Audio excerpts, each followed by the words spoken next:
The Mary Barra era at GM not off to a promising start. GM shares down nearly 15% so far in 2014. Everyone talking about this ignition switch recall and whether or not the company was asleep at the wheel. Although Barra is being very aggressive to say that the company's going to do what it takes to get to the bottom of this. Congress investigating, NHTSA investigating as well. Shareholders not happy. Now the good news, if you want to call it that, is that GM isn't the only auto company struggling. Toyota and Honda, their shares are down, underperforming the market.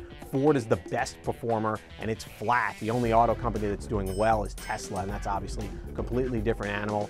What I think we have here right now is that GM might be in a similar situation to Toyota in 2010 when it had many recalls. The company took a while to get to the bottom of it and address all those problems. I told them exactly what happened up there. But once they did, shares came roaring back to life after tumbling in 2010 because guess what? Auto sales picked up. And that's really all that's going to matter for GM. People will forget this scandal if they can get it behind them quickly, and then GM will just be subject to the whims of auto sales, and hopefully they will continue to improve throughout 2014.